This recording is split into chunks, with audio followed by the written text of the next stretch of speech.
My name's Guy Kesterman. I've been a professional bike and kit tester for over 27 years. And today, this is my tech talk round on the new Specialized Stumpjumper 15 Pro. A totally new frame designed to replace both the previous Stumpjumpers and create one bike to rule all trails. But is that just a load of hype? And what's the controversial frame decision that's got everybody raging in the comments sections? So, as you can see, looking at the frame, there doesn't seem to be a massive change over the previous Stumpjumper Evo. The main difference is the lack of that asymmetric sidearm strut across the middle of the frame, because you've now got this big, super high volume Fox Genie shock sat underneath the top tube. So, I'm going to talk about the Genie later. We'll just start with the actual structure of the bike. Now, speaking to the guys at Specialized, we've been lucky enough to have the engineers here at the launch. They say they did try a bunch of other different potential frame layouts. All sorts of different ideas were thrown at this bike. Proper clean sheet of paper job. But at the end of the day, they just went back to this totally proven Specialized FSR layout with this linkage here and then that classic FSR pivot just ahead of the dropout on the chainstays, which means you actually get a slightly modified rear axle path rather than just a straight single swing arm. Now, there are changes to the architecture in that on the previous Specialized Evo, this driver yoke here came either side of the main swing arm yoke, and what they've done is they've actually stiffened up this section and made this narrower, so there's less side load potentially transferred into the shock, so it's less likely to get damaged, less likely to get distorted out of shape, and will generally last longer and have a happier, healthier life on the bike. And of course, compared to the previous Specialized Stumpjumper, it's still got that rear pivot there. The Stumpjumper, the 130mm bike that this replaces, as well as the Specialized Stumpjumper Evo, actually was a flex stay bike last time around. And again, talking to Steve and the other guys, they did actually consider a flex stay bike, but they just didn't think it was right for the customer base on this bike, because the whole principle of this is it's one bike is designed to fit all those trail situations that both those previous Stumpjumpers occupied. Which again, it's mostly down to this Genie shock, which we'll talk about in a minute. In terms of other details, they've reconfigured the SWAT box on here, so it now fits directly into the carbon fiber frame. So you're saving a bit of weight there, and they've put a smoother latch system on there for better durability long term. As you can see, it's a really neat straight fit in there. And they've also uprated the gasket around it. So while it isn't waterproof, it's definitely a lot more weatherproof than previously. And you've still got a huge amount of storage space. I mean, Specialized pioneered the whole idea of internal storage with their SWAT system, but they're still definitely leading the charge of getting all your spares, your snacks, and all sorts of other gear inside the frame so you don't have to carry about in a pack. Got plenty of room for a full-size bottle on there, and you even get a little mini tool built into the back of the bottle cage, and that all comes complete with the bike. Other details, the tubes are reprofiled all the way through. Actually, what's interesting is Specialized haven't changed the dynamic stiffness of the chassis. They've deliberately left it almost the same as the Stumpjumper Evo because they were really happy with the way that bike rode. But because they haven't got that sidearm strut reinforcing the mainframe, they have had to increase the mainframe stiffness slightly just to compensate for that. And there are also some detail changes on the rear of the bike, although overall stiffness there has actually been maintained.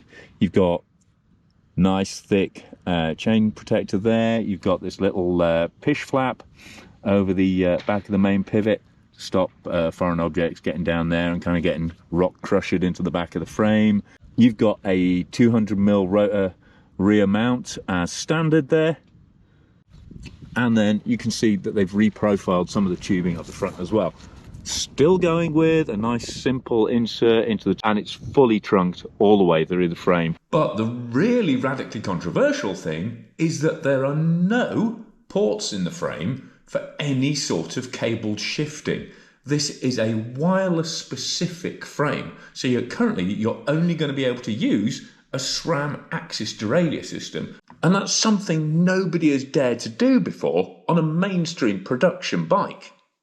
Other changes, they've actually increased the length of this straight section. You can see it's got the little S-bend at the bottom is actually further down the pipe, so that gives you much greater insertion for longer stroke dropper posts. And even on this large, that seat tube length is only 425 millimeters, so that's a really short seat tube, which leads us on to the rest of the geometry. So 475 mil reach on this bike. I mean, that's kind of in the center, because something I'll mention in a minute is the fact that the geometry is really adjustable. So it comes with a 64.5 degree head angle standard, 77 degree effective seat angle, and then 435 mil chainstay length in the longer setting on the S1 through S4 bikes, because they're using that S sizing series on this bike rather than sort of small to extra large. You get 6 sizes of bike, and then 445 on the 2 larger S5 and S6 bikes. One really radical number on this bike, as well as the short seat tube, is bottom bracket height. 337 at max height, but only 330 in the low position. So that is a properly slammed bike if you want to get it low.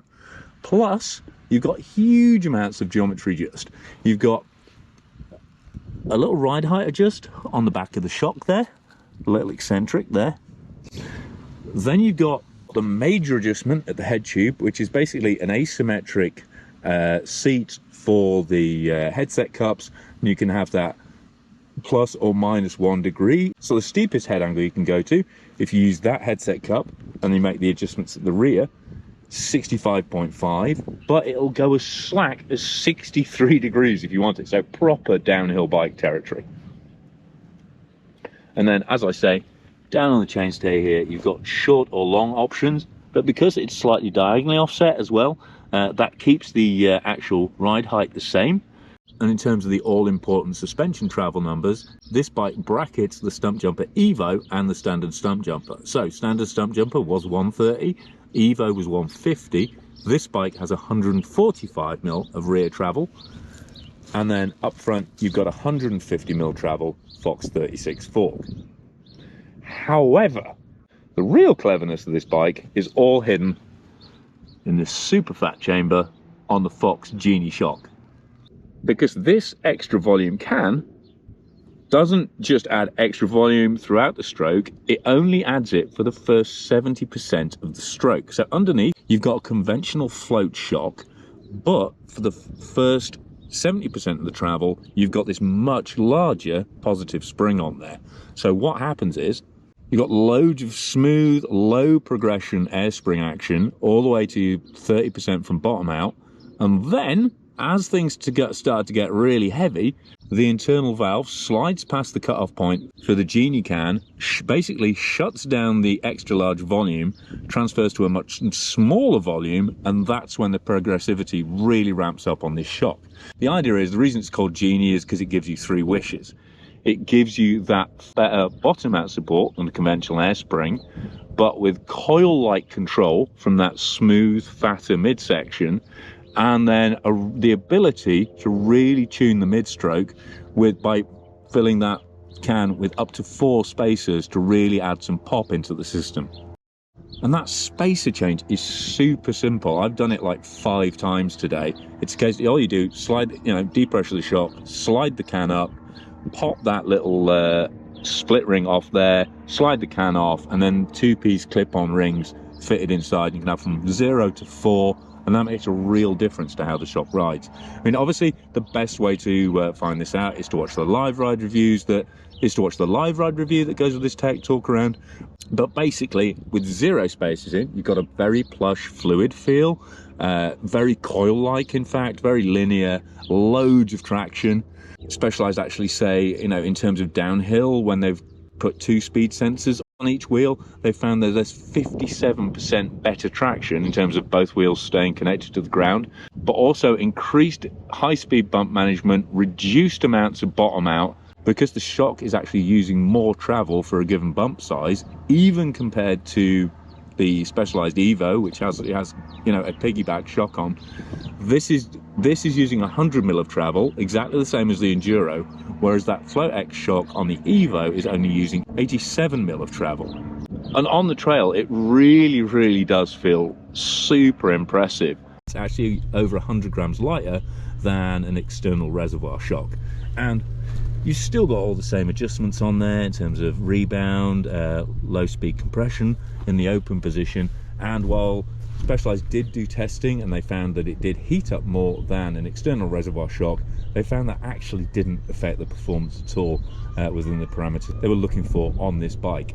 So that's the Genie shock. That's matched up front by a Fox Grip 236 in factory spec again. So absolute benchmark, high control fork. And then you've got Butcher T9 front tyre on Specialized Roval Traverse SL2 wheels with this really pronounced flatter rim profile with that center spoke bed, and then it's actually got a super broad rim on it. I've been running these wheels for about a year now for test, and I have had zero issues with pinch flats, even at super low pressures. 200 mil front rotor and SRAM's new super powerful Maven brakes and silver spec on there. Then you've got SRAM Axis controller pods there for the wireless gears. You've got Deity grips. You've got Specialized's own carbon bar. You've got an Industry 9 stem, and then there's the lever there for the bike yoke dropper. And as you'll realize from other reviews I've done, super reliable, really good post, nice thick shaft on it, plenty of extension. So yeah, a great bit of spec on a bike that's going to be ridden super hard. Specialized Mimic bridge saddle, so again, really comfortable saddle. I know loads of people who run those saddles even if they're not a Specialized bike user. And then at the back you've got an Eliminator Grid Trail 7 tyre as a slightly faster rolling option on the rear. Now, like I say, you can get this bike as a mullet, and you can also get a version of this bike with an Öhlins 38 fork on the front and a coil shock in the center section, and that comes as standard with that mullet rear end. And then, as you've seen, drivetrain is SRAM XO with the little bash guard built in there, and then that Axis T-type rear mech on the rear.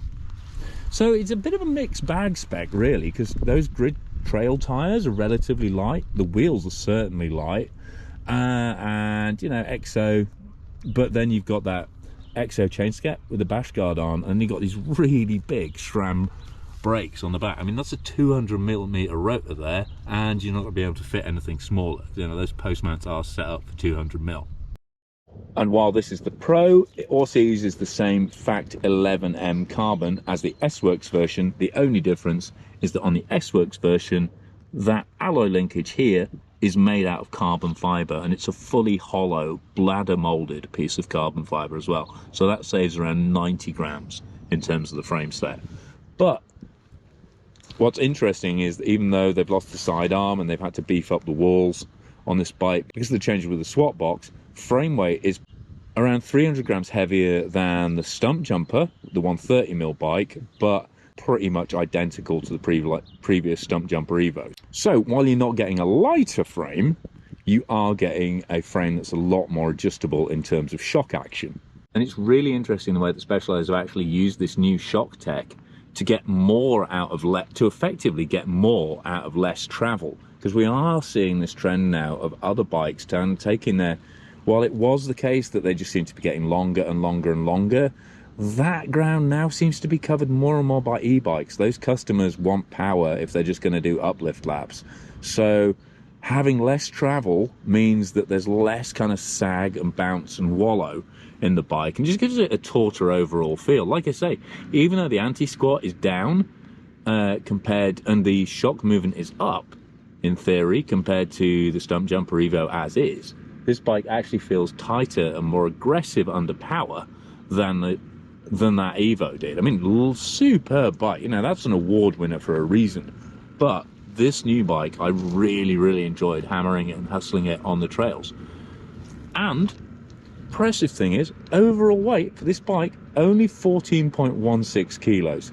So that's lighter than the Stumpjumper Evo by a noticeable amount. It's also lighter than other similar bikes with like twin phase style suspension, like Yeti's SB140, which I tested recently. And it's also lighter than the Canyon Spectral, which is another bike that's taken that whole less is more approach in terms of suspension travel. Because again, they've dropped down from a 160, 150 bike to a 150, 140 bike. So, you know, that's obvious competition for this Specialized, but it just still runs a conventional shock setup.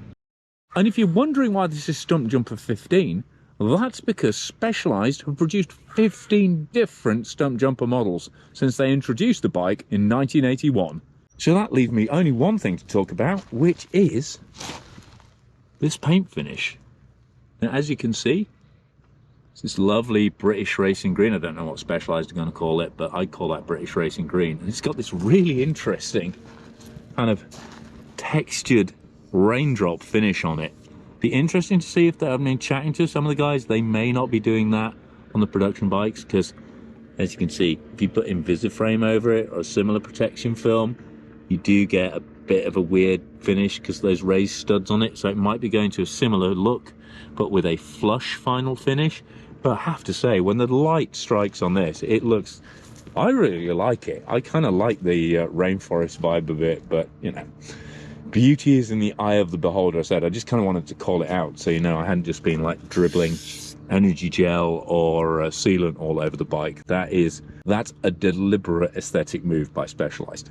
So, hope you've enjoyed this more detailed technical dive into the bike in terms of geometry, features, shock and spec. But please make sure you watch the live ride review where I'm talking about the performance of this bike, where it matters most, on the trail. And the trails we've been riding here in Vancouver Island have been absolutely superb. So massive thanks to Specialized for flying me out here and looking after me while I've been riding the bike. But to be clear, they haven't actually paid for this video. That's partly funded by other industry supporters, so massive thanks to those guys for getting behind the channel. I'll list them at the end. And if you could show them some support the next time you're shopping and maybe even mention the channel, that would be an awesome way to repay their support for me. But massive thanks, as always, to my Patreon subscribers who pledge a small amount on a monthly basis, but that makes a big difference to how much time I can spend talking to you about bikes on a GoPro. So if you really like what I'm doing with the channel, please consider supporting me on Patreon, GuyKez TV. There's a link at the end. But click for notifications if you haven't already. Click for subscriptions. Give this a thumbs up like so YouTube knows you've enjoyed it. But most of all, tell your mates about the channel, because your recommendation carries far more weight than the YouTube algorithm in getting people on board. And I hope they'll enjoy the content as much as you have. But for now, I've been Guy Kestevan on GuyKez TV, tech talking my way around the new Specialized Stumpjumper 15 Pro. But what I really want to know in the comments section is what you think of this bike. Are you on board with the Genie and its magical 3 wishes, or should they have just stuck with an evolved version of the already excellent Stumpjumper Evo? And what do you think about their controversial decision to go for totally wireless shifting on this brand new flagship bike?